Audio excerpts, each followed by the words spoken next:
Assalamualaikum warahmatullahi wabarakatuh. Halo teman-teman, kembali lagi di channel Yusril Muhammad. Semoga teman-teman yang kebetulan atau sengaja menonton video ini tetap diberikan kesehatan, kelancaran rezeki, dimudahkan segala urusan, sehingga teman-teman dapat menjalankan kegiatan sehari-hari dengan lancar. Teman-teman, setiap santri pasti menginginkan menjadi manusia yang bermanfaat. Karena sesuai dengan hadis Nabi Muhammad SAW, khairun nas anfa'uhum linnas al-hadis. Sebaik-baik manusia itu ya manusia yang bermanfaat bagi manusia yang lain. Oleh karenanya di sini saya akan men-share beberapa kemampuan yang harus dimiliki seorang santri agar nanti bisa bermanfaat ketika hidup bermasyarakat. Namun yang saya share di sini adalah pengalaman saya, murni pengalaman pribadi saya, bukan pengalaman orang lain, bukan pengalaman yang biasa ditawarkan di pondok pesantren, bukan. Dan konteksnya adalah hidup bermasyarakat. Yang pertama, teman-teman, kita sebagai santri harus memahami dengan baik tentang ubudiyah, apapun itu. Karena yang ditunjuk ketika hidup di masyarakat untuk mengisi pos-pos ini ya santri. Nggak mungkin orang yang nggak pernah mondok itu nanti ditunjuk menjadi imam sholat, imam tahlil, menjadi bilal, menjadi khotib, menjadi mudin yang akan mengurus mayat. Nggak mungkin. Ya hanya santri. Dan itu pernah saya alami ketika saya pulang dari pondok ketika liburan. Tetangga saya itu mengadakan acara sepasaran 7 harian habis melahirkan itu, suruh selamatan. Saya biasanya itu yang ditunjukkan bapak saya, tapi bapak saya itu waktu itu berhalangan karena sedang bepergian, ya yang menggantikan kan saya. Wah, saya ditunjuk untuk memimpin acara selamatan itu, ya memimpin tahlil kemudian doa-doanya. Apapun hal ubudiyah, santri harus menguasai dan memahaminya dengan baik. Tuh. Yang kedua, teman-teman santri itu harus memiliki kemampuan manajerial yang baik, kemampuan dalam berorganisasi.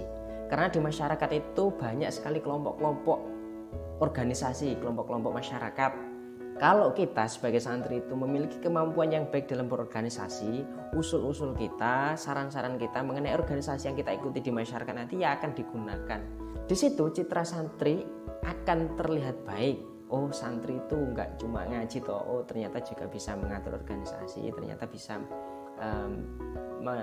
menjembatani lobbying yang baik dengan organisasi yang lain atau dengan atasan dan lain sebagainya. Itu teman-teman santri harus paham tentang organisasi dan mengetahui ilmu-ilmu organisasi, ilmu-ilmu manajerial. Yang ketiga, teman-teman santri itu harus memiliki kemampuan public speaking, entah itu di bidang MC,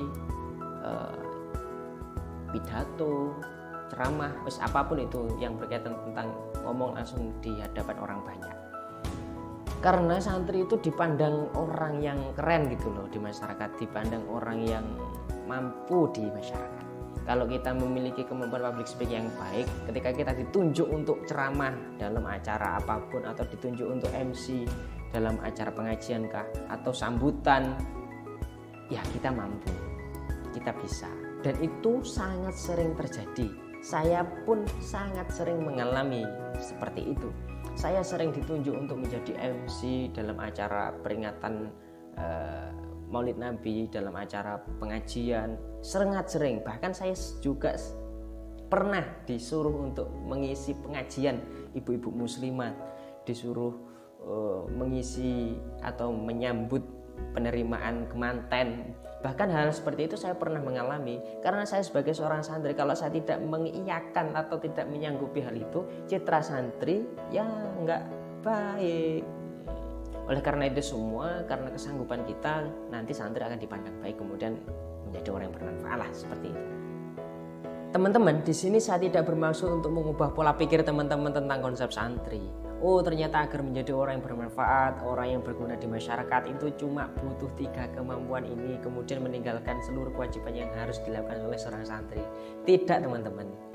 Kita sebagai santri ya tetap wajib ngaji, tetap wajib hafalan, tetap wajib manani, istiqodoh kepada kiai, istiqomah jamaah. Itu harus dilakukan bagi seorang santri.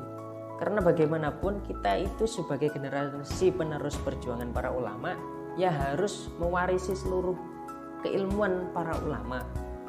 Harus. Ya, yang saya bahas di sini yaitu tentang pengalaman saya ketika saya berada di masyarakat, ketika saya berada di rumah. Kemudian ya muncul konsep inilah.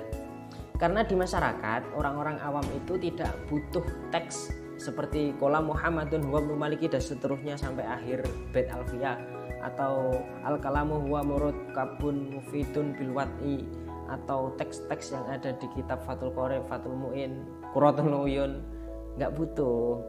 Ya kita yang berusaha menyampaikan kepada mereka dengan bahasa yang mudah dipahami, yang mudah diterima oleh mereka. Mungkin itu saja dari saya teman-teman. Kalau misalkan teman-teman ada konsep atau cara atau bahkan pengalaman yang lebih menarik dari saya, bisa tulis di kolom komentar.